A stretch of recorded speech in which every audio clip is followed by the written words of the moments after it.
We've had integrators that have ripped out old systems from these, expensive ones that are fantastic, put in Brilliant, and now we're in, $10 million homes, $15 million homes, the custom home market. Like, they love the intercom feature that's wireless, so they're not running the wire to be able to intercom across the house. Hello, welcome to the Aartech Pro Connect podcast, where we connect the industry experts to the industry pros with real conversations. I'm Aly, and I'm joined by Jeff Barrett, Aartech's VP of Sales and Marketing. Today we're talking to Brilliant, who is known for their smart home touchscreen panel that connects lighting, shading, security, audio, climate control, and more into one easy-to-install device. We're here with Ryan Okimoto from Brilliant. Ryan, could you please take, 30 seconds to introduce yourself and explain your history in the market over the past few years? 30 seconds just for all that? My goodness. I will do my best. But so Ryan Okimoto, but I go by Oki. There are too many Ryans and Brians in the industry. Kind of been my nickname since I was a kid. I am what is my CEO even called? He doesn't really know. But we've titled me Senior Director of Customer Engagement, which is fancy talk for kind of jack of all trades for Brilliant.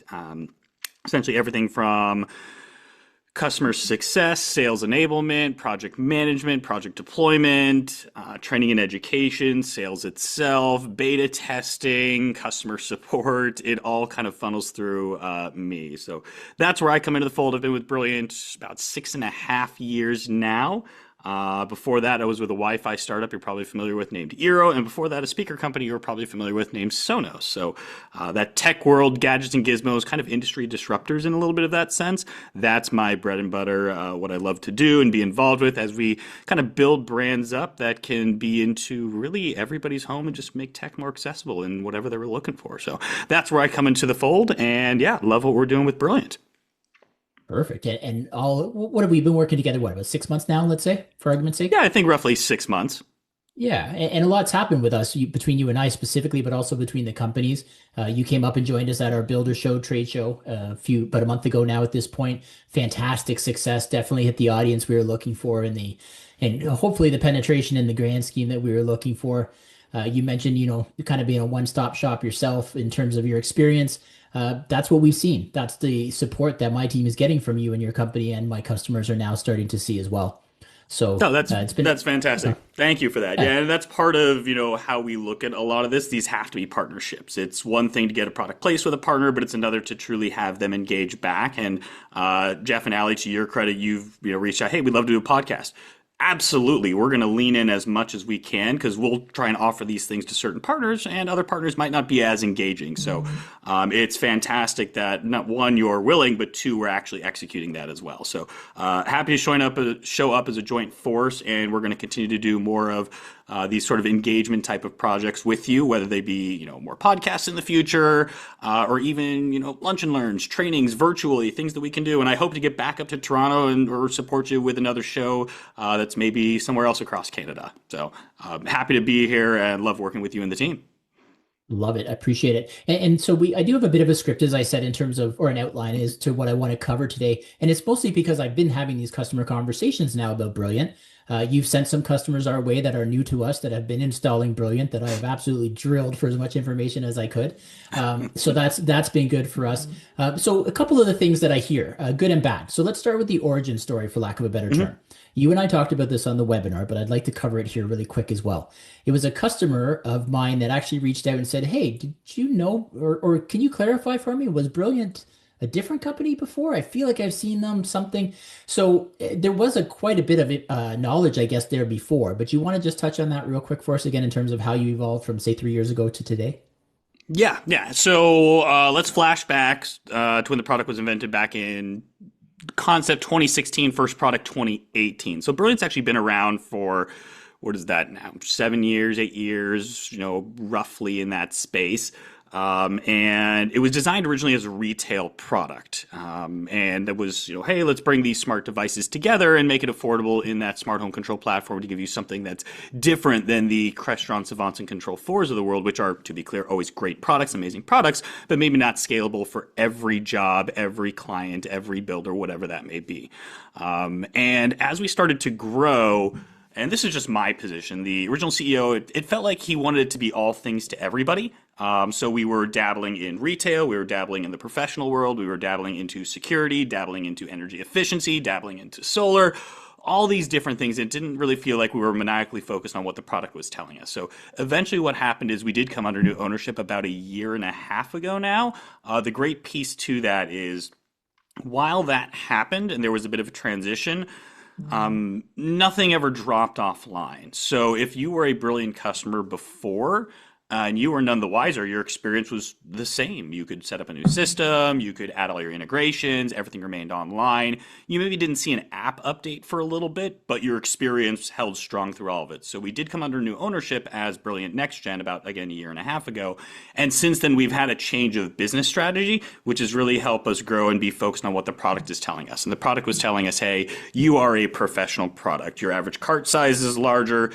The professionals know how to really build a better system, tie it in all together, and provide that white glove service to those end users, which is just essentially what builders want, what the end users and consumers want, and why this industry exists, to make the complex world of technology very, very simple. So we've been leaning into that over the last year and a half, and we've started to really see some traction with the adoption from integrators. And we always believe the rising tide lifts all ships. It's more people talking about it, more people recommending it because of the experience that we offer. Because during that little transition, we did have integrators that were looking to, hey, how can I find something that does what Brilliant does in that price point? And the reality was there wasn't anything that was there. It was hodgepodge of, hey, I guess I can throw together some sort of Amazon Alexa system or Google system.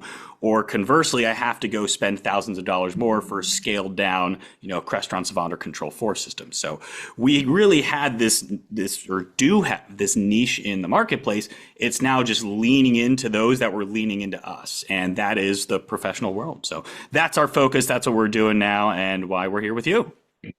I love it. I jokingly say all the time that I consider myself kind of like the customer vendor liaison. I take the ground information I get from your side and from the customer side and kind of bridge that gap. And it sounds like that's kind of what you guys have done here. And when you moved into more of the pro market, enter us, right? That's our sweet spot. That's our space. That's the customer base that we're promoting. And we had customers looking for this niche product and we didn't even know it, to be perfectly frank. So you have one line that I don't want to go too much driving product, but you have one line in terms of what Brilliant is compared to, say, Control 4 Crestron. Do you want to drop that line? Oh yeah, I was trying to think. I feel like I've pitched so many of them over the years. Yeah, so I always like to say, we will deliver 90% of what those systems can do for 10% of the cost. Literally, I was just this last week, or actually, no, it was this week. I was at CES in Vegas, talking with potential partners of who we are, what our experience is. And a gentleman was saying, my wife hates our $75,000 Control 4 system. She never uses it. He's like, I use it all the time. I think it's great, but my wife doesn't use it. My family doesn't use it. And he's like, you're telling me I could do that for, $7,500, $7,000? I'm like, 100%. Absolutely. You can do all that. And he's like, what do we got to do? How do we start to work on this partnership together? And that's the reality of what we can provide. And I always like to be clear for anybody listening.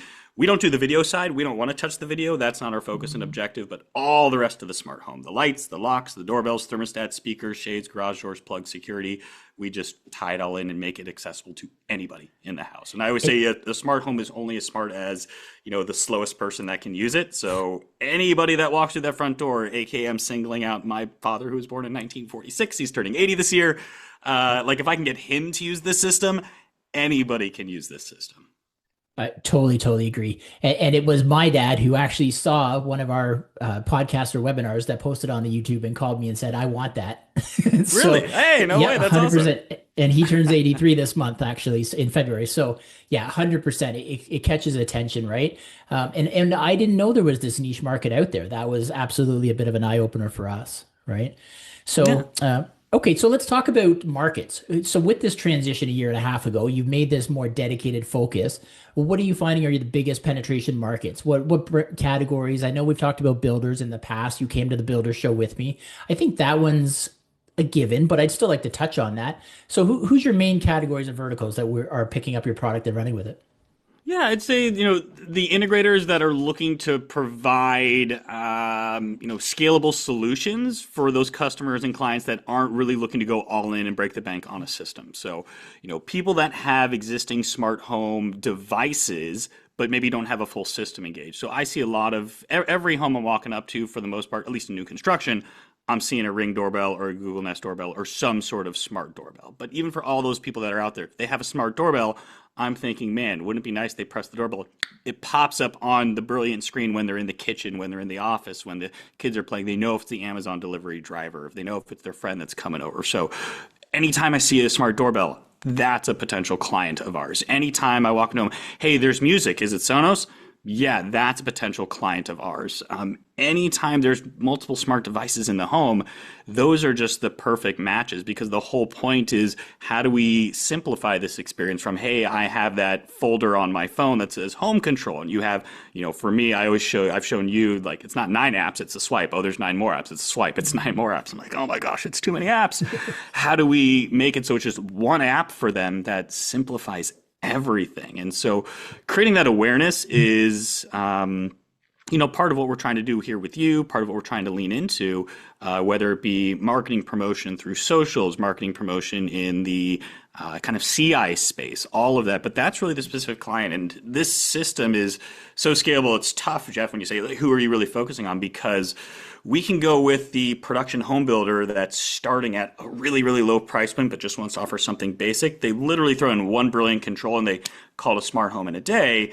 But we can also scale up to the semi-luxury and the luxury. We've had integrators that have ripped out old systems from these, expensive ones that are fantastic, put in brilliant, and now we're in, $10 million homes, $15 million homes, the custom home market. Like, they love the intercom feature that's wireless, so they're not running the wire to be able to intercom across the house.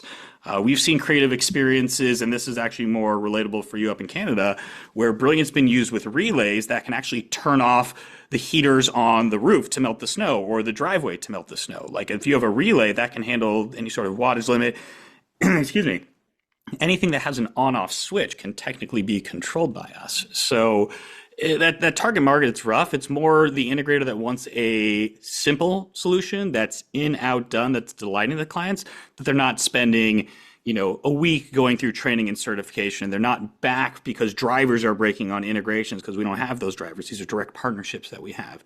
It's the simplicity that they're looking for. Now, again, it's what's that desired experience that the customer wants, and more often than not, and you ask them, like, hey, do you want your family to be able to use this?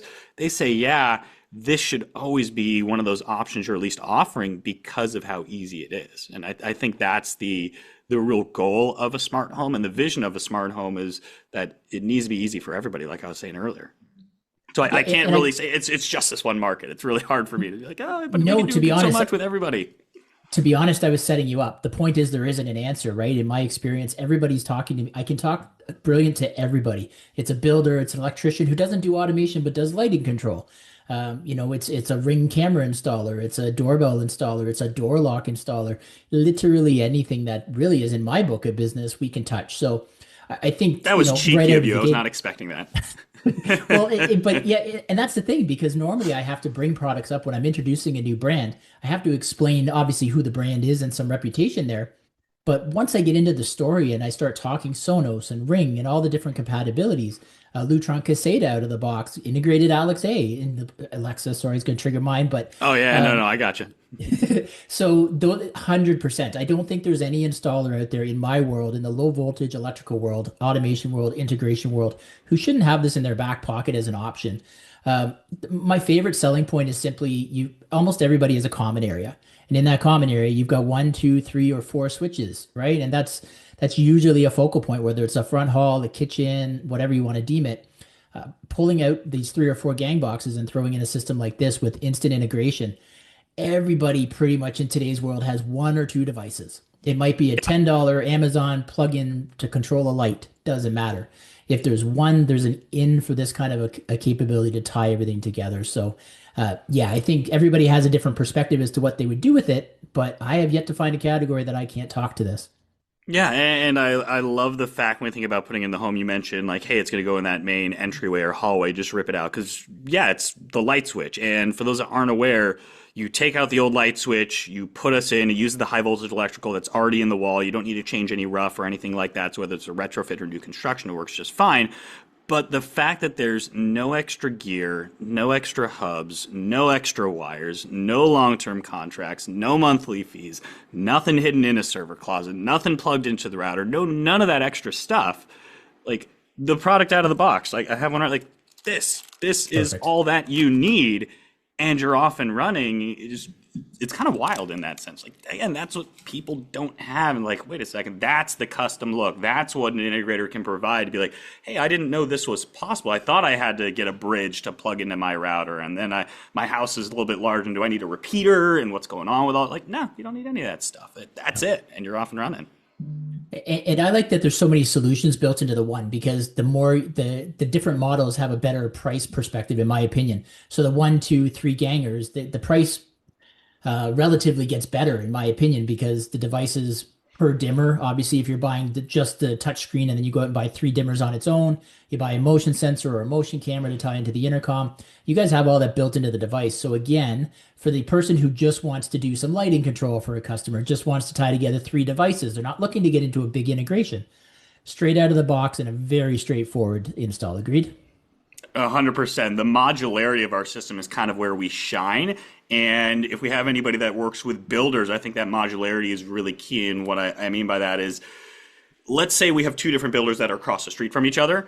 Builder A says, hey, I want to be an energy efficient home. And builder B says, I want to be a security focused home.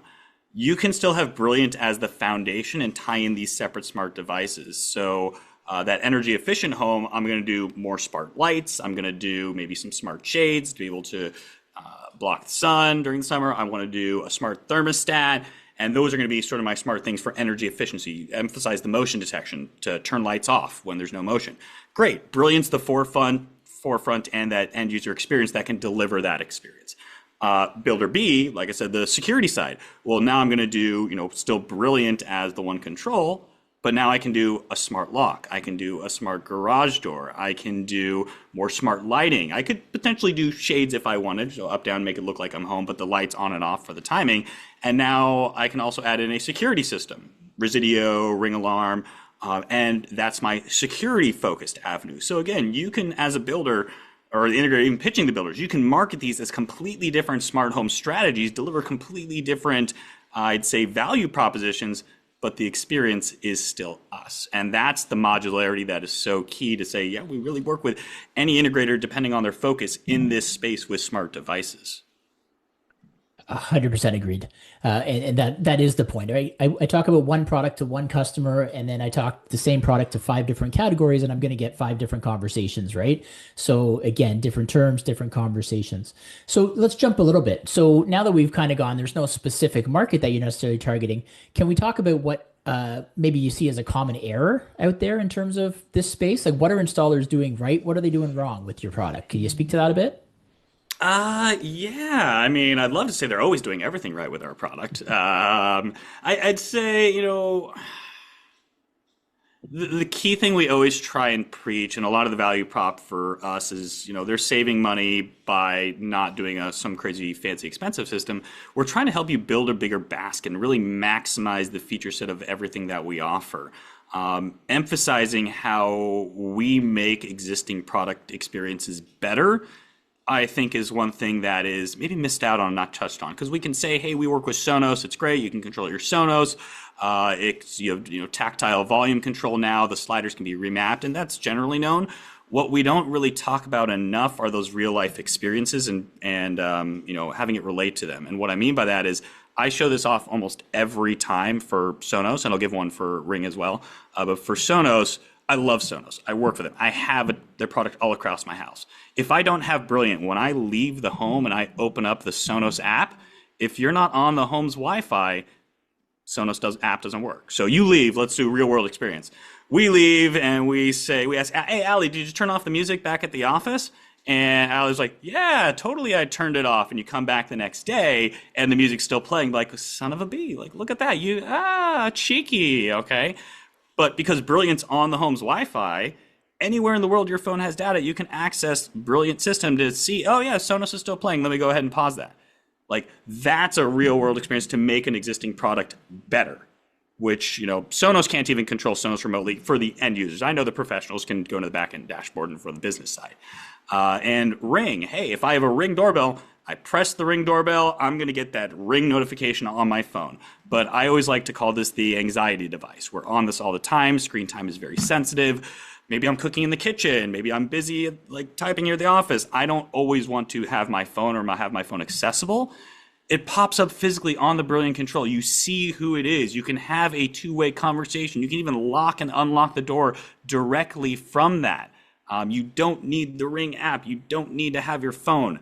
This is how the home makes sense with these experiences. So I'd say one thing that integrators should probably work on a little bit is making sure we're clear what the value prop is, not just for us, but how we make these products that they might already have better to help them win more. Like, oh yes, I absolutely need more of these. I need this in this room. I need this in that room. Let me get more stuff from you. You can customize this system for me. I'd say that's the piece that we're trying to educate more on. But, sometimes it's a little bit tricky. It can happen at times. And I might be jumping a little bit, but you kind of half answered this question that I had planned for later. So where do you see good installers? I'm saying good in terms of qualified, already somewhat educated in the system. They already know the product and this industry pretty well. Where do you see them leaving good money on the table? What are they missing? Oh, man. I mean, that's a tough question.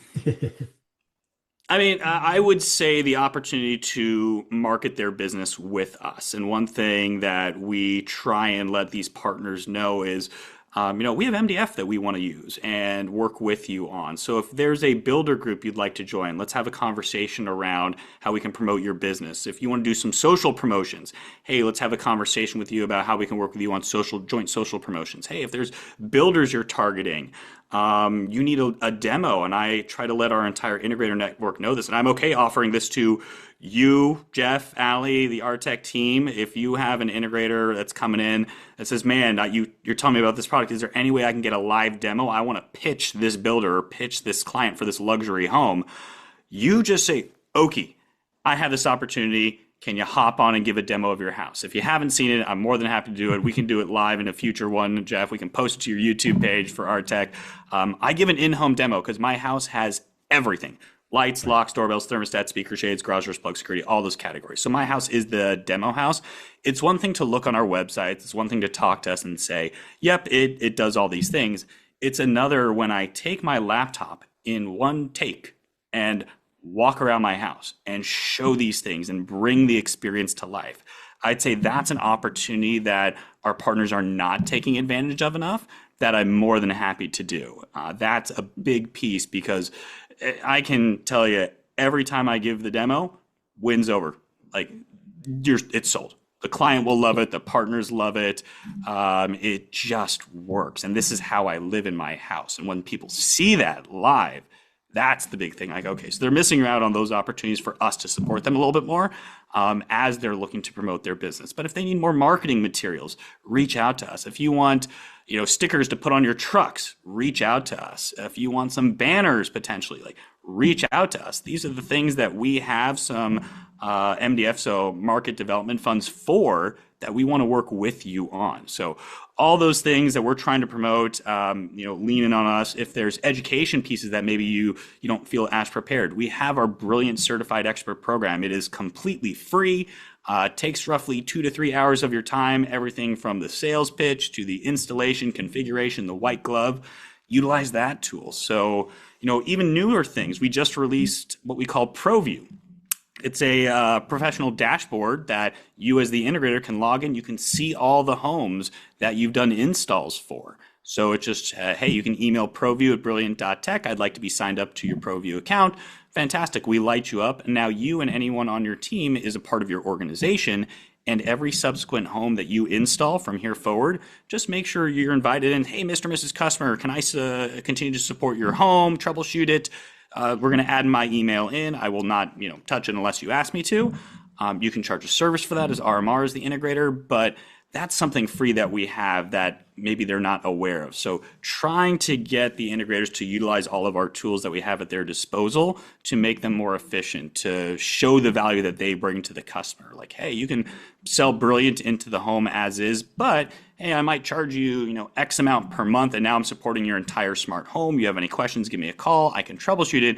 And with our tools, even our app, you can log into multiple homes. So hey, if Jeff, you call up, Oki, I need some help tweaking my motion settings. I don't want to, or I just added a new light, but I'm not sure. Oh, awesome, not a problem. As the integrator, I don't have to roll a truck. I can do all of that remotely and service them. And I mean, truck rolls, we know, are the bane of our existence. Like, you get it set up and then they do something and like, oh gosh, no, not again. And you don't want to have to roll a truck and charge them for it, but it's a business. We get it. So why not be able to support them and do it remotely? So all these tools are at their disposal and we're trying to make them aware. I'd say that's the kind of pitfall that we're seeing, is like, those are things that we know you can be more profitable with, get your brand out there more, give you more tools to be successful. We're here. We're trying to help you out. And that's the support that I was talking about at the beginning that we just don't get from a lot of our vendors. That support is there. Callbacks is something on my list that I wanted to talk about. So let's dive into that a bit further. Arguably the number one objection I get for people that aren't in the integration space specifically is, I don't want to roll a truck, Jeff, for a little job that I did for $300. Or, I did a couple $1,000 job. I don't have the revenue to roll the truck 3 times to that job again because of issues. So I think that's 100% key, is having that administrative, I guess is the term I would use, the installer administrative access really does eliminate a lot of that, because you can see almost everything from there, correct? Yeah, between the Pro Dashboard and Pro View and the app, you can see everything. So, I mean, Wi-Fi signal strength, what it's connected to, if integrations have dropped offline, if devices have dropped offline. Once you're in the app, you can add the integration, set up the motion, create the scenes, adjust, reassign your sliders, adjust the status light on the dimmer switches. I think 95% can be done through the app. There's very, very little where you have to be physically there on the control after that initial installation and configuration. And is there any, I've never asked you this before, is there any push from that administrative side? So if I've installed 15 systems for Brilliant, so I've got 15 different clients, is there any, if one network goes down, if one system goes down, is there any push notifications, or is that just something like proactively you have to go in and look? You can set it up so you get your email alerts and or text alerts to you as the professional if something is down or offline. So you can go into the Pro View, check it out. Oh, that control dropped offline. Well, let me check their Wi-Fi. Maybe you have an Eero system. Well, you can, through their pro.eero.com, I believe, or remote network management for them. I'm blanking. It's been some time. Like, you can look into it, or if you have Oversee, you can look in and see, what's going on with the router and the network. So you can set up for email alerts, which is probably the easiest way to go about it, and you can discover it, and then you can be proactive with your troubleshooting, maybe handle it before the client even notices. But 100%, those 15 or 1,500 homes, whatever it is over time, yeah, it's all there. And so you talked about Eros and a few others. So managed switch, let's just kind of call it that. If I'm putting in a Brilliant system, let's say I walk into a house, there's 3, I won't use it. Well, you know what? I'll use a brand name. There's 3 Casa plugins, three lamp modules from Casa. That's an Amazon buy, right? They're like $20-$30 each, let's call them. So that's what a lot of customers have. So would you walk in? One of the things that I hear the most is people just direct into the Wi-Fi network of the customer at that point. Whereas it's always been suggested when you're adding an automation to build your own Wi-Fi side and put it on a managed switch, right? Do you have any input on terms of that? I think, networking is really interesting. It's really, I'd say, the goal and objective of what that specific job is. At the end of the day, the easiest way to go about it, and simplicity is always going to remain supreme in my eyes, is blanket the home in Wi-Fi. I don't care about the brand as long as generally you're not using what the ISP gives you in that modem router combo. Yeah, don't use the modem router combo because these Wi-Fi connected devices, they're getting to the far reaches of the home, the garage door, the front door, the primary bedrooms, the mudrooms, even guest house or an ADU. And that little modem router combo is never going to be able to service the entire home. So some sort of mesh network is key. And keep it all the same network name. 2.4 or 5 doesn't matter. We work on both. So whether it be consumer grade with Eero, Google Nest, Netgear Orbi, you can go more premium, Luxel, Ruckus, Meraki, Arachnus. Some of those systems, Wi-Fi is the backbone of the connected home space, Brilliant, we're just the nervous system. We're just telling devices what to do by sending quick commands. So we're not even a high bandwidth device product. It's more just you have to be able, if I'm shouting, you got to be able to hear. So in that networking space, that's what we'd see. So now all those Casa switches that are, for lamps all the way across the house, yeah, we could tie those in, no problem. So you have to have a good, robust Wi-Fi system, and that should be the foundation for everything that generally you're doing in a smart home, even us. And I will not lie. And I always think it's funny, flashback to my time at Eero. It's all about wireless and mesh network, and all this is great. And I would tell them, if you can hardwire a device, 100% hardwire a device. And they're like, what? You're the Wi-Fi guy. I'm like, yeah, but it's just a hardwire connection is always going to be stronger, more stable, more reliable. That's just the nature of the beast. But are you going to hardwire your smart door lock? Are you going to hardwire your, smart doorbell? Maybe, potentially there's some options there. Are you going to run the Ethernet cord all the way through if it's open walls and new construction? Maybe. But if you're coming into any retrofit or any existing job, good luck opening up the walls to do all that, or the nightmare of going in the crawl space or in the attic to do all of that. And it's just not worth it. So that's why that networking is still key to kind of this whole smart home space. And I feel like I kind of derailed a little bit there, but that's just where my mind took me. Yeah, no, that's basically it. I mean, there's a lot of different ways. I use my dad as an example. When I started here 8 years ago, I started bringing automation home. He started getting intrigued, so I started putting more and more devices in. And then I switched him from from Bell to Rogers ISP up here. And I did not have a separate network for him. And I had to reprogram everything down from that ISP router. And I threw in a TrendNet when I redid that, and I put in the new network and the new ISP. I plugged in a TrendNet managed switch, which first of all gave me a much better Wi-Fi signal right out of the gate for a very simple switch, router switch combo. But immediately now I have a managed network, and I can just unplug that from the ISP router. And if I ever swap that or swap ISP providers again, I'm literally plugging it into the next one, and the way I go downstream, everything is still the same, right? Sorry, go ahead, finish. Yeah, so I was just going to say, from a rolling of a truck perspective, that gives me one more level to log in and manage the network, see if there's power to that switch. If my managed switch has no power, well, it's pretty safe to assume nothing downstream is going to work. So it gives me a little bit more ability to log in, not to mention the control over the Wi-Fi network. In a managed switch, you can go in and you can designate bandwidth. So you can say, hey, you know what? My two teenagers are home. They're both gaming and watching high video resolution at the same time. I'd like to make sure that certain systems are working, right? In your case, you're doing it as a demo. Last thing you need is 5 people in the background using up all your bandwidth in the middle of a demo, for example. So there's a few different ways that I was thinking there. Truck rolls is again, one of the biggest objections, and not having a reliable network leads to that more often than not. So that's kind of where I was going with that piece.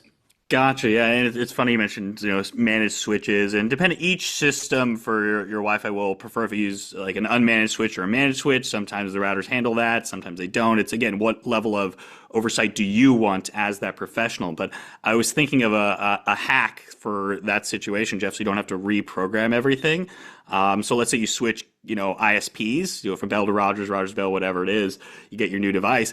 As long as you name it the exact same network name and password, all you need to do is just reboot all your other devices and they'll automatically jump back on. It's a little cheeky, but that's how it works. And I was like, oh my gosh, yeah, that's how I do it. And because I did that recently, and I was like, I'm pretty sure this is just going to work. So swapped everything out, and just some devices did jump on, but I was like, oh, I'm missing a bunch.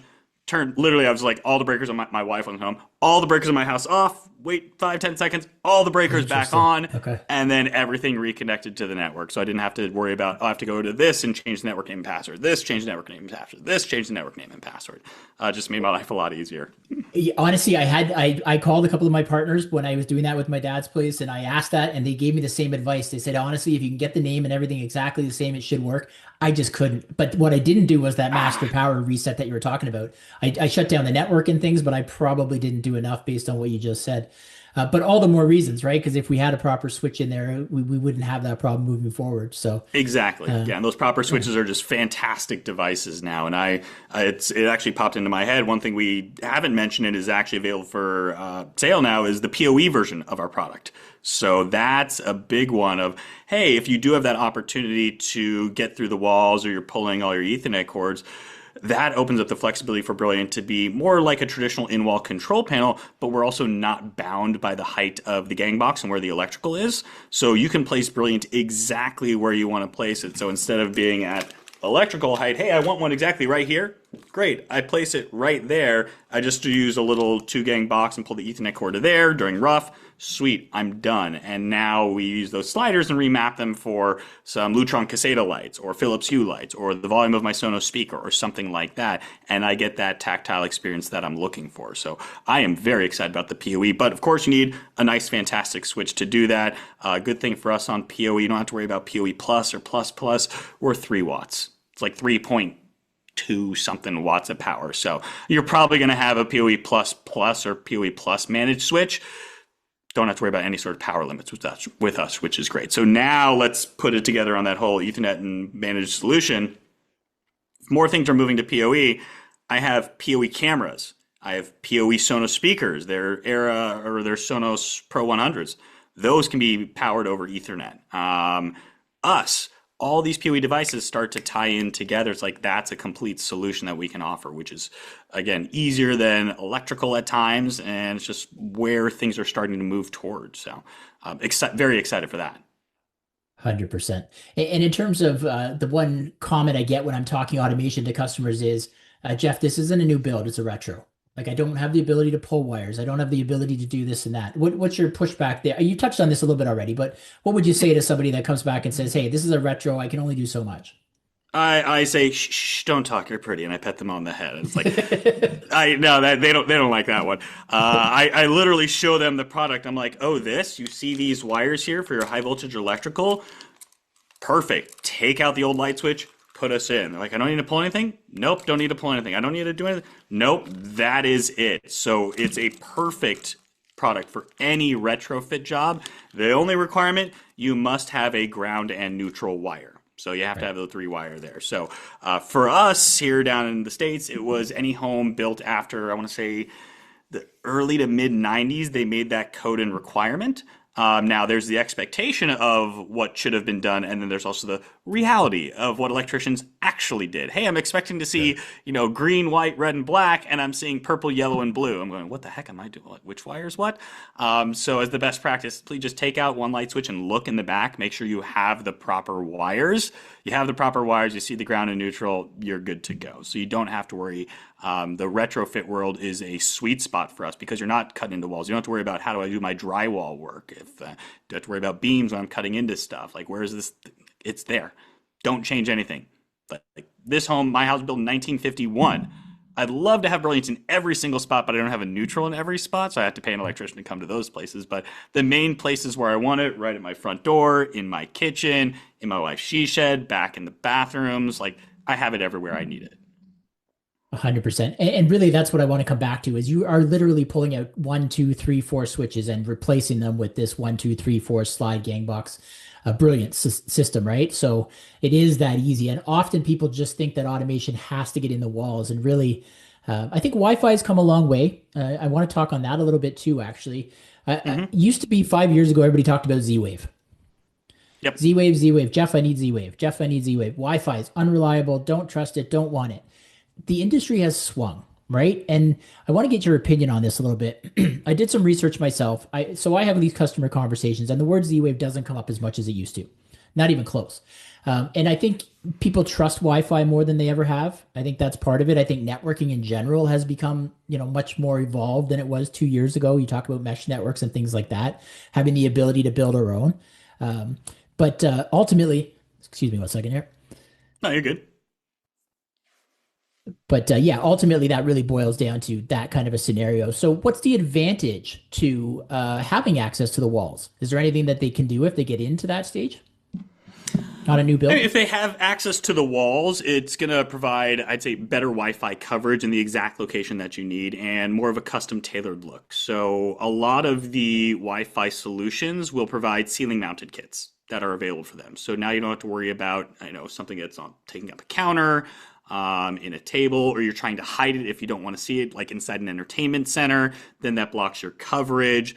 Things of that nature just make it a lot more easy and accessible if the walls are open. So now, what is that true custom design that they're looking for? You can pull to your exact location that you want. And generally, a lot of times it's hiding in plain sight that they don't even see it for the best coverage possible. Whether that be 2, 3, 4, 5 of these APs, access points, or additional, mesh networking routers in that sense. The walls open are always going to afford you the opportunity to be more creative in your solution. Or is the exact height you want to place your Brilliant, if we're talking about Brilliant specifically.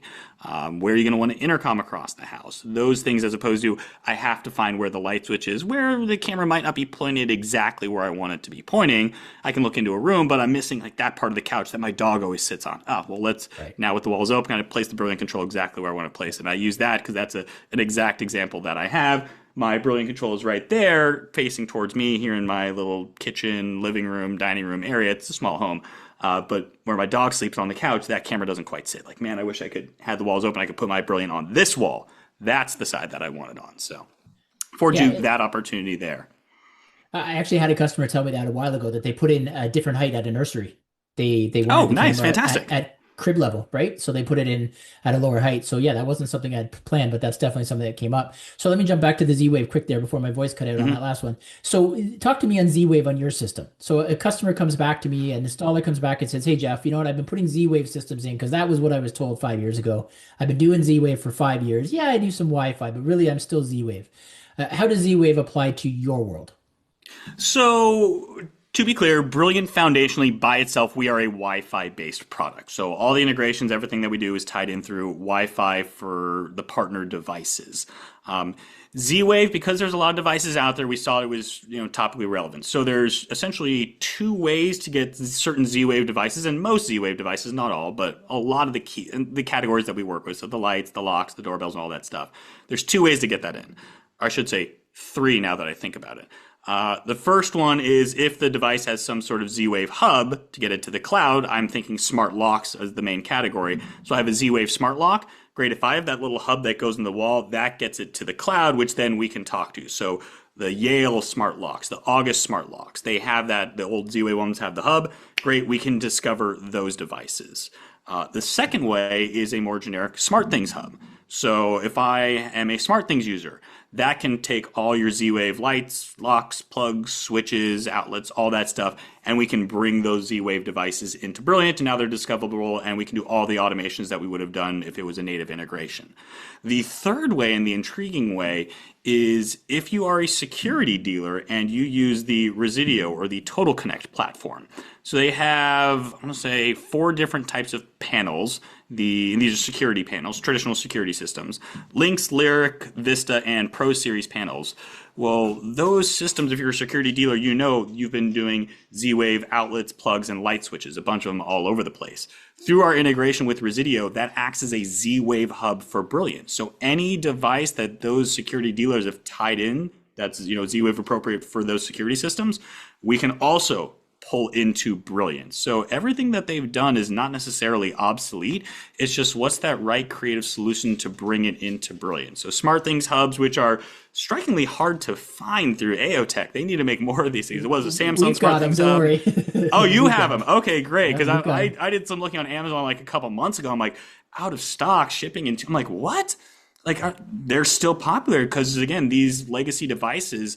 When we buy these smart home devices, I don't have any data on how long we hold on to it. I feel like anecdotally, hold on to it till it dies. Like I'm going to have these things until it stops working, until I don't have a way to bring it in. So there's a bunch of these that are out there, but they shouldn't be obsolete. You can merge these 2 worlds together of Z-Wave and Wi-Fi to now get creative and still get that simple experience. So that's how I think I see Z-Wave. I don't see Z-Wave being really the future. Wi-Fi is the future of where things are going. I also want to put a little caution on Wi-Fi just because after working in the space, I see a lot of it is marketing. And what I mean by that is we've heard of Wi-Fi 6 and now there's Wi-Fi 7, all right? Are we clear on the benefits of even Wi-Fi 6 and what that is? And most people are like, oh yeah, it's faster, it's a 6-band. I'm like, cool, but let's get really practical here. Okay, Wi-Fi 6, if we break it down, means you now have an AX chip. It's the AX frequency to be able to pump out, and it's designed to give you better connection, faster speeds in a very, very dense environment. So initially it's thought of like concerts, stadiums, arena, places where you have a lot of people in a really small space. If you're on Wi-Fi 6, it's just better at honing into that one little frequency and staying connected, because we've all opened up our phones in a dense environment. Like, man, I'm getting full bars, but it's a little bit slow. There was the famous Apple with Steve Jobs. Hey, can everybody turn off their cell data? And then the demo worked because there were just too many phones in that little tight space. The problem with that is, great, if you have Wi-Fi 6, that's an AX chip for that. If your device does not have that same AX chip, it's doing absolutely nothing. It's putting premium gasoline into a Volkswagen Beetle. It's not going to do squat for you.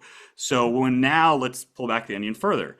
What devices actually have an AX chip? Maybe the newest phones have an AX chip. Your newest laptops have an AX chip. But most smart devices don't need it because they're not doing that much bandwidth and processing. Right. Sonos recently just put AX chips in their newest stuff, even though Wi-Fi 6 has been around for a few years now. Most of the stuff was running on, AC band. It's just the devices don't need these things. But again, we have to not get caught up in the marketing. So yeah, Wi-Fi 7's out now. Great. What actually uses it? Hey, Wi-Fi 7's out now. And it's not practical for the end user. Now, I'd love to be educated. I'm not the foremost expert on Wi-Fi 7. I know enough to be dangerous, but again, that's where the integrator and the pro. Let's make sure we are doing things that are practical and extracting value for the customer and what they're tangibly going to see. But if they want to future-proof, absolutely go ahead and future-proof that for when the devices catch up a few years down the line, as is typical, because it's always the race. Who can be first and next to promote this thing? And is it really? It's great, but what devices do I have that's going to make it a benefit to me? Yeah, I think that's really well said, right? So it is marketing. It is, this is great. It's great if it applies to you, but for 90% of our world, it really doesn't. The bandwidth just isn't there, right? Mm-hmm. I think a great way. I would always say, back when gig speeds were first coming out, I'm like, that's awesome. You know what a Netflix stream is? Like, how much? 25 megabytes.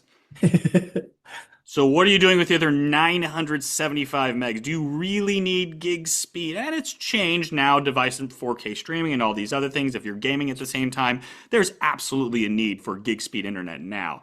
But back in the day, it was less so. And I'm just like, okay. Like I only have 500 megs. It does everything I need to do. Now, Not a gamer. I'm not hard. I don't need like a one ping or something like that. But it's, again, context. How are you using it? What's your experience with technology? And it all leads you down a certain path. And the reason I brought up the Z-Wave is because when I started digging in, when I started asking customers specifically why they aren't talking to me about Z-Wave anymore, it really boiled down to, in my world, this is an opinion now, in my world, it's security. The Z-Wave automation is the security side. The automation world has migrated primarily to the Wi-Fi, Bluetooth protocols, all that kind of stuff. But essentially, it's the security world, the life-saving devices. Those ones tend to still be on the Z-Wave side.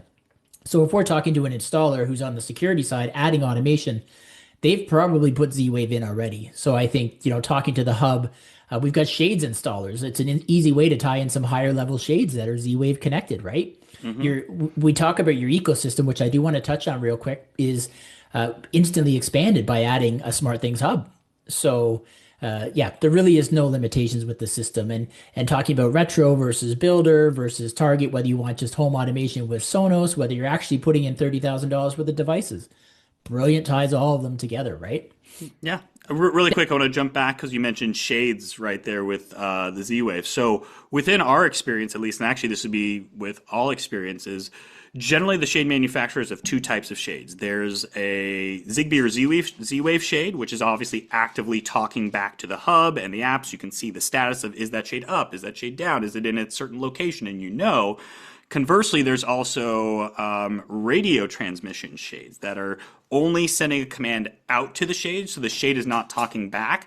So I can tell that shade to go up, I can tell that shade to go down, but if I'm just looking, I don't know the current state of that shade. So as you're building your shade solution for your clients, definitely upgrade them to the Zigbee or Z-Wave shade, because you're getting that feedback of this is the exact height level it is. I know what it is.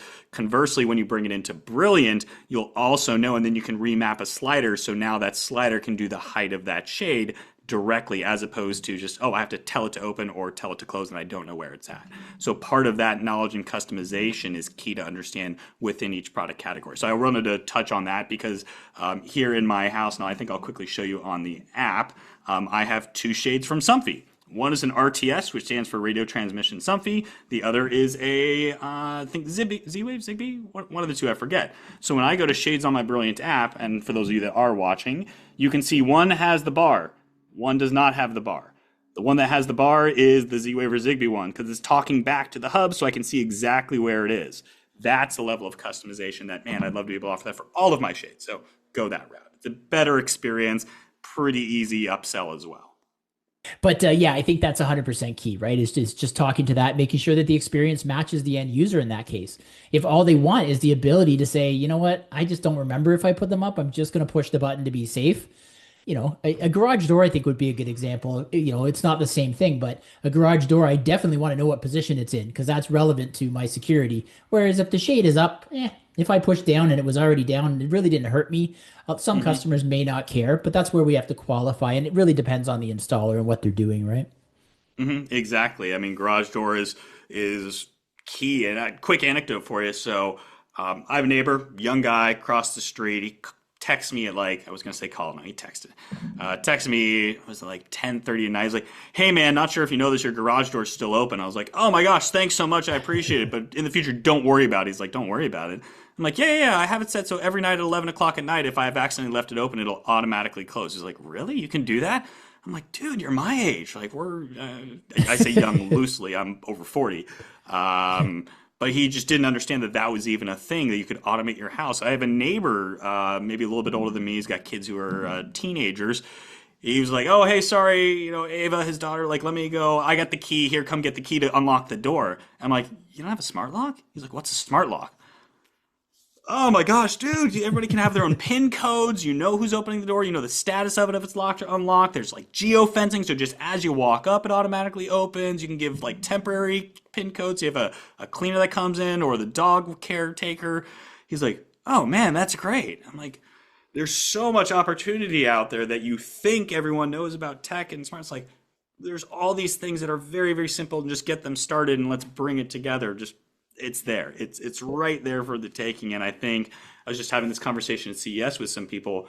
We're at this inflection point where everybody's starting, because these devices are so ubiquitous, everybody wants to upgrade. How can it be better than just my basic Amazon, my basic Google, my basic whatever system? But I don't want to break the bank because smart home is becoming a standard. It's just where this is going. Apartment complexes have kind of been the first to realize that, where they need to offer tech amenities for this younger generation. Home builders are realizing that, and they don't even think about it. They're just throwing in a smart thermostat and a smart doorbell, and that's just a standard now because it's so easy and so accessible. So the next evolution is bringing the systems into place that are scalable, that are easy to use for our lowest common denominator. Again, that's where simplicity reigns supreme of, can we do everything that those premium systems can do? No, we'll give you 90%. But what can we do where we shine? Every single person that walks through the door is going to use it. And my gosh, utilize the digital photo album, please. Every time I am uploading stupid photos of my family and friends, stuff from old yearbooks when we were kids, and just like photos of my parents from the 70s when they were hippies. And I'm just like, it's funny, it's engaging, and that's what gets people to the tech to break down that barrier of fear. So it's coming, like it's here. Yeah, and I think that the apartment I want to come back to in a minute because that's the last thing I kind of have on my list here. But let's talk about what automation. So this isn't brilliant specifically. This is me asking you as an industry expert. Sure. So what does automation feel like? You started to talk about that there with geofencing and auto programming. If this hasn't happened by this time, make sure it happens. I jokingly say all the time, the number one thing, we were talking about Z-Wave, the number one thing I get before, you said Wi-Fi 6, you said Wi-Fi 7, Matter. 9 out of 10 times when somebody asks me about automation now, they say, does it work with Alexa? Does it work with Google? Not is it this or is it that? Does it do this? And my pushback to them is, okay, but define automation to me here. What are you trying to do in this situation? Because if all you're trying to do is voice command, I don't consider that full automation. I consider that the clapper, and we had it in the 80s, right? Like clap, clap, snap, snap, and the light goes on. Great. But really, when I walk into a room when a certain time of the day, when the certain sun hits a certain point, whatever. I know that there's some predictability to my life, and I want automation to just do it. And we've talked before, I don't need to go into specifics, but we've talked before about, walking into my apartment and my motion sensor saying it's dark in here, turn on the light. Oh, wait, it's 2 a.m., turn on the night light. But my favorite one is the magnetic charger for my cell phone. Is I have that beside my bed, and it's plugged into a an on-off power meter kind of a device, right? So not only is it an on-off, but in this case, I've got it plugged into my charger. So at the end of the night, when I put my phone on that flatbed charger, it sends a signal to my hub. The doors lock, the alarm is set, all my lights go off because the minute I put it on that power meter device, it knows that I'm going to bed. I don't have to say anything. I don't have to do anything. I still have voice control as an override. I still love that. Don't get me wrong. But to me, when I walk in a room under pattern, and the more people you have in your household, I appreciate that it's not always that predictable. But to me, that's automation. That's what I think our customers need to go in and say, okay, so when you come home from work, Ryan, what do you do? What's the first thing you do when you pull in the driveway? What are you thinking about already? Are you thinking about your coffee? Are you thinking about a beer? Are you thinking about a movie? Like, what are you trying to do? And I think Yes, if the, to the all of more we that. walk through that, yeah, exactly. The more we walk through that, the more customized it is. I think the easier the sell is for the installer. Sure, and bringing those experiences to life with anecdotes is always the best way to go about it. So for me, I always like to talk about my most robust scene or automation, which is my good night scene, the one I mentioned earlier, where my garage door automatically closes at 11 o'clock at night. That's going to happen along with everything else in my house. So at 11, every night without fail, garage door closes. All of my lights turn off except for my front porch light, which gets set to 5%, so it's not full blast all night, so saving a little energy there, and I still want light out front. If I left any doors unlocked, they locked. If any music is playing, it pauses. Doors locked, I mentioned all that. I'm going in different order. Shades lower, thermostat adjusts, and my security system gets set to armed home, and I never lift a finger. It's also a perfect trigger for us. My wife and I was like, oh, it's 11, we got to get to bed. Why are we still up? One of those types of things. But those pieces, and even in the day-to-day life. So depending on the house, I have a guest bathroom. If you've ever seen my in-home demo, it's very dark in there. It's right in the middle, no outside windows. So I have the motion detection turned on from essentially 7 o'clock in the morning to about midnight. So, hey, if I'm walking in there, the light's automatically going to turn on. I don't have to worry about it. But in those other hours, it's off. The motion detection isn't working because I don't need it at 3 in the morning because the little status light on the dimmer switch is enough light. If I have to get up and go to the bathroom, it's enough to not step on any kiddos' Legos and things like that. Conversely, in my kitchen, which I'm staring at right now, tons of natural light. So I don't have the motion detection on throughout the day. But from 5 minutes before sunset to midnight, that's when the motion's active. So I don't even think about it. I just walk into the rooms, the lights turn on. I don't think about leaving because I have the motion trigger set. Hey, if there's no motion in this room for, 1, 5, 10, or 30 minutes, then turn the light off. So the guest bathroom, no motion after a minute, turn it off. Kitchen, I do 10 minutes because I'm kind of in and out, back and forth in there, things like that. That's where the expectation of what the tech should do just happens, and that's what's really nice. So if we wanted to peel back the onion further for those maybe lighting focused integrators, if you wanted to do circadian rhythm lighting throughout the day, so the white levels of your lights get a little bit more daylight white during the day, softer warmer light white at night, ramp it up from 5% to 20% to 50% to then off in the evening. You can program all of that circadian rhythm in, or if it's already been done with something like a Philips Hue light, you can import those scenes into Brilliant, so you don't have to worry about it. All Right. of that is possible. And it's, again, what's that creative aspect of, the devices that are there with what you want to accomplish, that all ties in together. So personally, I have about, I think, 5 or 6 different automations that run throughout the day, from a good morning scene to a before sunset to an after sunset to an evening and a good night. So most of it's happening at night when there's more light involved. But it's all sort of possible. Again, what do you want? What is the objective? There's no wrong way to go about it. As long as the devices are in the home, we can tie it all together. Right. And I like, again, we talked about most homes already have something there. So again, you're taking what's already existing and potentially building it into the Brilliant system, right? Exactly. People love that because they don't have to throw away any of their existing gears. Like, no, no, no, add it in, add it in. Yeah. We essentially are what say BYOD, bring your own device, which is very unique in this space. It's not forced proprietary gear that you have to get our stuff and nothing else works. Perfect. So let's talk about the apartment setting, because when we first brought your brand on, you and I didn't talk about this. We talked about it more from the residential side, but let's talk about the multi-residential space for a minute. Because certainly we've evolved. We're talking to a lot of customers about these kind of projects. So we're talking about the automation experience, for example.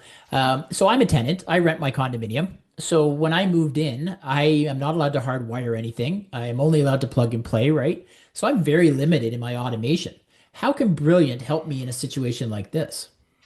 So we essentially partner with the developer. And really, sorry, my dog is bothering me, so that's why I'm scratching my dog's butt right Pet here. away. Yeah, so in the MDU space, so we look at it from a couple different angles, from the owner operator as well as the resident perspective. We know Wi-Fi is becoming a standard, and developers are starting to monetize that. That's an amenity of the building and the property is, hey, you move in, you have free gig speed or whatever it's built into a tech fee. We're giving you gig speed Wi-Fi. It's up and running. You don't have to call the ISP, Bell, whomever. It's just there. That is, of course, needed for Brilliant because we're a Wi-Fi device and product. So essentially what we're able to do is deliver a basic package of a smart apartment with smart lights on Brilliant, access control. We can tie in with the unit door lock as well as your common area door locks, gym, pool, mailroom, and maybe front of building access controls, that intercom gate system. We can tie in with all of that. We can tie in the smart thermostats as well as smart leak detectors. So that's a core foundation of a smart apartment. But I just mentioned BYOD. We're the only smart apartment system scalable en masse where now that resident can add their personal devices in. They want to add their Sonos speaker, add their Philips Hue light, add their little Ring stick-up camera to check in on their dog or cat. So we're offering a great option for residents to have a smart apartment that fits the needs of their, practical living, how they want to do it. Those lights, colorful bulbs, and plugs are everywhere in the apartment complex. I see all the time, just there's purple in that window, there's blue in that window, there's green over there. There's always colors, so people love these colorful lights tied into the system with us.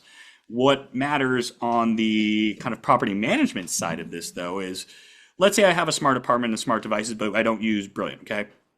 When I leave as that renter, all my information are still on those devices, okay? Who's going to come in and reset it? Who's going to wipe all my information clean? I don't want any of my stuff on there. So what we do through Brilliant is through our fleet management software, when that unit turns to vacant, that can be tied with the PMS, property management system, or it can be executed manually to say, hey, that resident is gone. Jeff, you've moved out. We're going to completely reset the device. We're going to wipe away all your information. But most importantly, we're going to reprogram it to be in a vacant state. So it's pre-programmed, pre-populated. All the account information is already done and taken care of. And now I, as the property manager, can access that unit. There are pre-programmed scenes like begin tour and end tour. So begin tour maybe turns on the lights, turns on the thermostat, unlocks the door. I give a tour of the unit and I leave, and I can click end tour. And end tour locks the door, turns off the thermostat, and turns off the lights. All pre-programmed. So we can have this seamless transition of the unit from resident to property manager back to resident without ever having to set foot in the unit. That's offering a smart solution. So Brilliant in the MDU space is all about an elevated experience. So generally you're seeing it in properties that have always on Wi-Fi, whether it be managed individual VLANs per unit or just some sort of IoT network that's blanketing the building. As long as there's Wi-Fi, we can be a viable solution for the developer to now offer, a differentiator in a smart apartment and something that's really scalable en masse, whether it be, 6 units or 600 units. I think the largest one we have is roughly 530 some odd units or something like that. Nice. But yeah, it's completely scalable in that sense. Now, as a benefit to the integrator, the people that are listening here, that is an RMR, recurring monthly revenue, or SaaS offering that we sell to the developers. So if you sell it, you would be getting a cut of that SaaS, that recurring monthly revenue as well. So it's a profit way, a profit experience for the business to, hey, make more money beyond just the hardware, get some software too, which is nice. Yeah, and when you're the installer, speaking to the property management in particular, I get condominium associations and property managers calling me all the time after they've had a flood, after 10 floors have been ruined from a washing machine that leaked. And to me, well, yeah, there's a cost to put these systems in, but the savings long term are significant. And so when you reset that back to the tenant, reset level, you can have those flood sensors still be part of that, correct? Like you can have those devices be part of 100%. that. Those can be tied in together, and they're nice because they have a little string or plug-in tail, as it's called, on the back. So you can put one underneath the sink and have it bleed behind the dishwasher. You can put one where the water heater is, which is generally near the laundry in that space, and have it go right behind the washer so you know if there's a leak. Those are always on. We can send it so it's an email, so it's a text message. We blow you up if there's a leak. And it's funny you mentioned this because what we found is the developers that buy leak detectors are the ones that have had leaks in the past that are cost major damage and honestly in the millions of dollars, because not only is it going to affect that one specific unit, it's going to affect every subsequent unit around and below. The person who built our multifamily channel, that happened to him, and it was the unit directly above him, and he got put in a different unit in the building for 6 months. It cost the building countless millions of dollars. It's like, yeah, a little leak detector would have solved all of that. So the developers that buy them, and these are not expensive devices, they're like 20 bucks, 30 bucks, 40 bucks. The flood sensors themselves, the leak sensors are pennies. Yeah. Super cheap. And to tell me, oh yeah, just throw in those and that can prevent multi-million-dollar costs, like absolutely 100%. Let alone, I believe there's some slight discounts with insurance, and it's always dependent on who they have and things like that. But it just makes sense of like protect your asset. Why not? I mean, heck, this is my house. I have 3 leak sensors that are in here. Yeah. One underneath my sink, one underneath the kitchen, and one near my laundry. And I needed it one time because loading up the laundry, my wife did this. She put her laundry in the washing machine. She didn't notice it, but one of her socks actually fell into the sink where it drains. Great, fantastic. Oh, and that sock blocked the drainage. And so I come back out because I hear beep, beep, beep. I'm like, oh, crap, what's going on? I go out there. The whole sink is full of this gray water from the laundry. When I've reached down, I'm like, a friggin' sock had blocked it. So just when she was loading up, it fell in. Yeah. And things like that happen. And that little device saved him from massive water damage out in the garage, going into the wall and everything like that. I'm like, thank goodness for this stupid little leak detector. I say stupid lovingly, of course. Yeah, of course. And I think revenue is what I wanted to focus there. That was kind of the point. So when we're pitching these things to a property management company or a condo association, depending on who you're talking to, it's the preventative stuff. It's like, yeah, this is some investment now to put in to protect, but look at the case studies and we can provide one for you. We've got customers that have given it to me before, that the tens of thousands, hundreds of thousands, millions of dollars in some cases that has happened to damage. The second part is it's a revenue potential for the building itself, right? I mean, forget about the installer for a minute. The building can charge for that Wi-Fi access. The building, and I'm in Barrie, Ontario here, and this is the buildings that they're promoting now. This is north of the city. They think we're all city folks and we need fancy this and fancy that. One of the apartments I looked at has a convertible balcony that turns into a solarium, like silly little stuff like that. And they're charging a huge arm and a leg to do that. And it's literally just a sliding plastic window. So there's a lot of revenue options there. Yeah, and when we pitch to developers, anyone that isn't thinking about monetizing Wi-Fi is leaving money on the table. So it might be different for you in Canada, but for me here in the States, generally, traditionally how it would work in an apartment building, they'd pull 3 different ISPs. Maybe it's Dish, AT&T, and Comcast, for example, just 3 big players out here. So when I go and I move into this apartment building, I'm calling up whichever one I want to get the best deal, and that's just how it was all pulled. What they're doing now is these ISPs want to secure the building. They want it all for themselves. So they'll go and say, hey, Jeff, I see you're building these 100 units here. You make us the sole ISP for your building, and we will give you gig speed fiber internet to every single unit for, we'll call it, $30 a unit. Okay, but we get the contract. Nobody else does. Sweet. You now, as the developer, Jeff, say, okay, well, I'm going to offer, gig speed Wi-Fi to every single one of my tenants for $60 a month. Okay, so you're making $30 on it.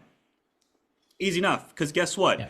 When it was still those 3 different ISPs battling and that resident calls, they'd be getting charged the full amount from whatever they're running. The promo is like $90, $100 for all that stuff together. So because these ISPs want to secure the business, they give super discount on the internet, that is then a profit scale, because what you're charging them is still less than what they would be paying if they were going to the ISP through the different options that are pulled into the building.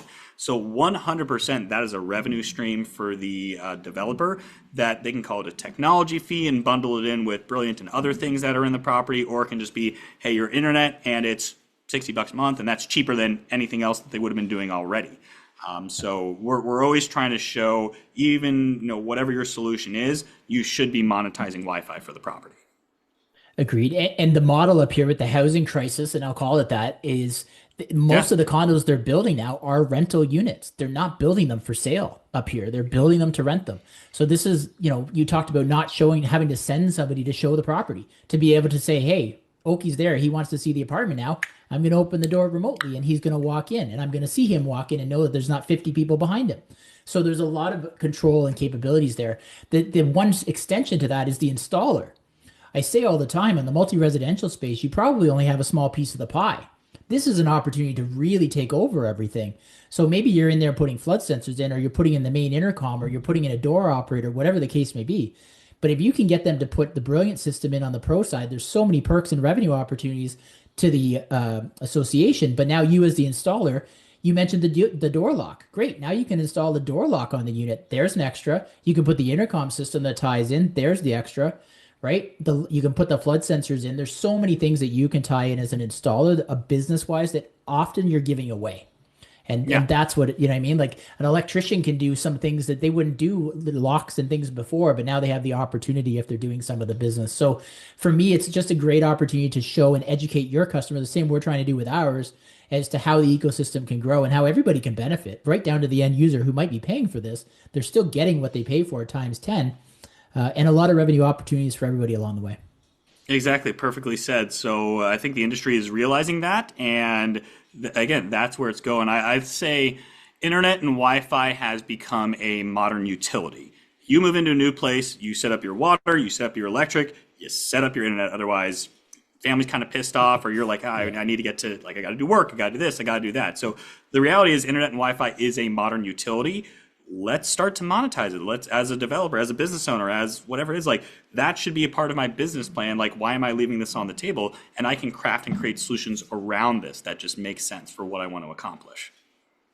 100%, 100%. And really, the whole intent of today is to have a dialogue internally here to hopefully spark some dialogues between our installers and their customers. As Oki has mentioned, as we've certainly have said before, we're here to support you as an installer. If you have any opportunity, just pick up the phone and give us a call. We'll either do it in-house to explain to your customer, do a demo, or we'll bring Oki in to do it. He talks about his walk around. It's definitely more of a sprint around the house when he does his demo.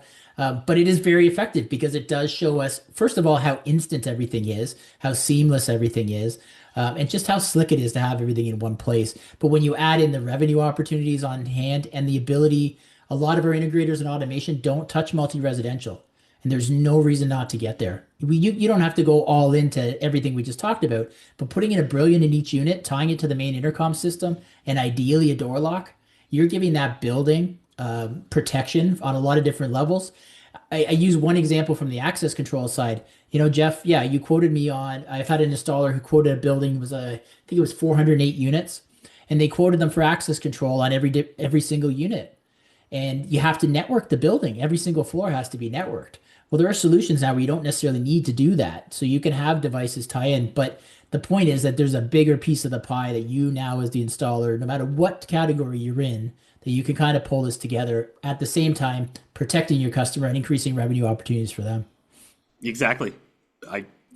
No edits. First draft. Nailed it. Print it. Love it. Fair enough. I certainly appreciate the conversation today. We always like these to just go back and forth. This is dialogue and questions that often installers are hesitant to ask us. But this is ultimately what we're trying to do, is have those conversations from both the vendor and the customer side. No, and I would encourage anybody listening, if you have questions, don't be shy. I always I want to be the dumbest person in the room. I want to be asking a lot of questions. There's always people that know more than me. How can I learn? How can I get better? And generally in this industry, in this trade, people, like I said earlier, the rising tide lifts all ships. Let's all be successful in this, and we can all help each other out. So I'm always trying to learn. I want you to ask questions. If there's something that I don't know. We'll look it up together and we'll learn together. Just because if I come out like, oh, I know everything. No, I don't. Not even close. I am so far away from knowing everything, but enough to be dangerous is always helpful. But let's keep learning. Let's keep getting better, because when we get better, it makes everybody more profitable and we're able to deliver the experiences that people want.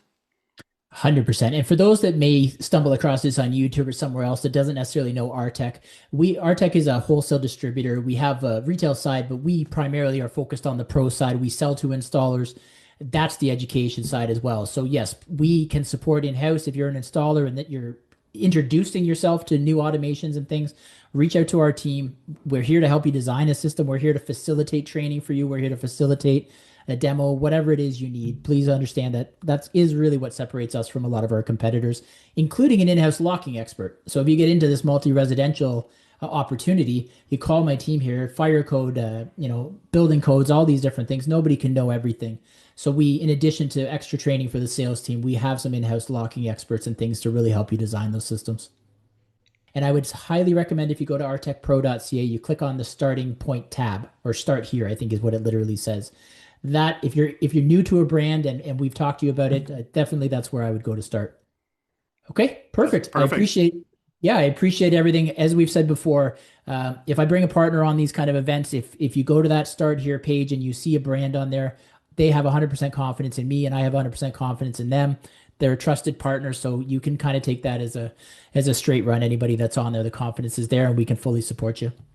Yep. And I want to say thank you, Jeff, Aly, Aartech team. You've all been fantastic. Love what we're doing, how we're continuing to grow and build, and excited for what 2026 has in store. So thank you very much, Oki. The support is second to none from you and your company. We appreciate it, and we pass that along to our customers. So full confidence.